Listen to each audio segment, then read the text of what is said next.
Hey everybody, I'm back. Let's talk about the New York City Nurses Strike. They started today at midnight. Monday, oh my God, January 9th. So here's some facts that I've picked up. It's about 7,000 plus nurses just working at Mount Sinai. I think the holdout is Montefiore and Mount Sinai. The nurses want increased wages, better working conditions.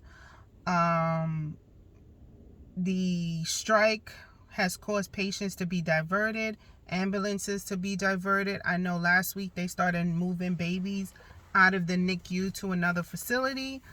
The hospitals have hired temporary staff. Nancy Haggins, she's the president of the Nurses Association. She represents approximately 42,000 nurses in the state of New York, and her quote is, we do not strike lightly, but that's what's going to happen if our bosses gives us no other choice. The nurses union was ready to negotiate today, but the hospitals didn't schedule it. I think the nurses union left at 1 o'clock this morning. Governor Hochul had called for a binding arbitration, and the union said no. They've been negotiating for 3 years during the midst of COVID. This nursing situation is not only limited to America. In Britain, the nurses recently striked, and this is the first in 74 years. The nurses staff said they feel betrayed by management because there's not enough PPE and safety precautions, and they're short-staffed. And many nurses have left New York State for higher-paying nursing jobs out of the state, or have become traveling nurses. Montefiore Hospital currently has 160 unfilled nurses positions. Okay, just some facts. Now my 2 cents.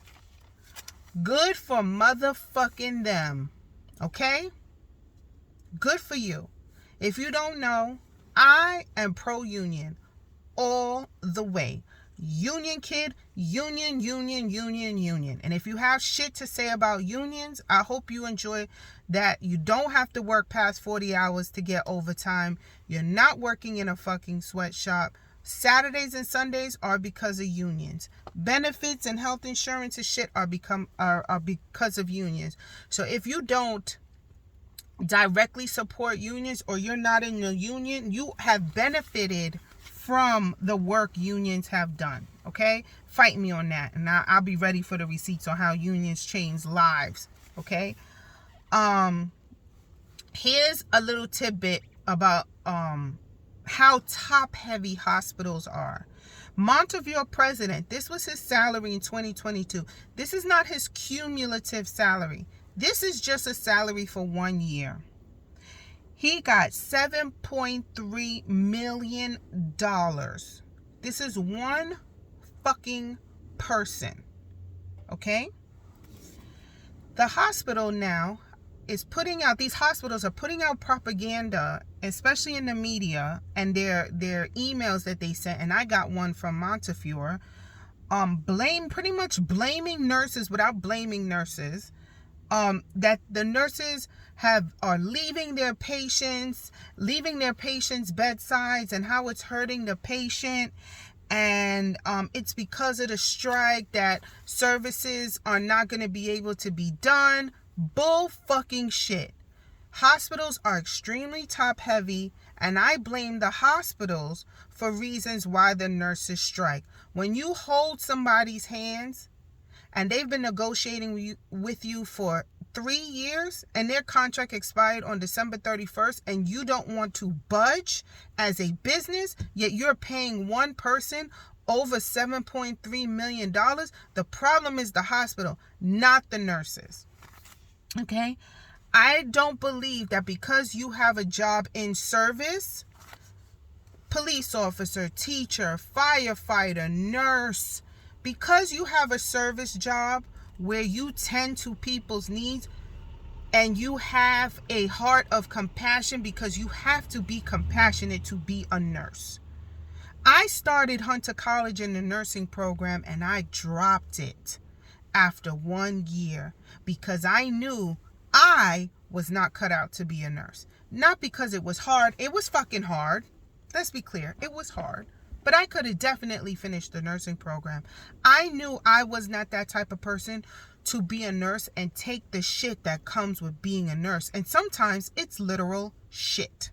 Okay? So when you have a service job, I don't think that is a reason to have companies rip you off because you have chosen a field to be a career to be of service. And hospitals, most of them are not non-for-profit. And if they are non-for-profit and they have excess money beyond their fund balance, they give it as bonuses to the top. The money doesn't trickle down. It stays at the top. Okay? And I'm going to say this. My interaction with doctors is minimal. Minimal. I have complete interaction with nurses. My primary care is a nurse practitioner.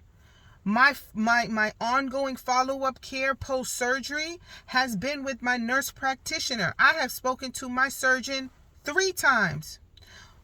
Pre-op, day of surgery, and 1 appointment after.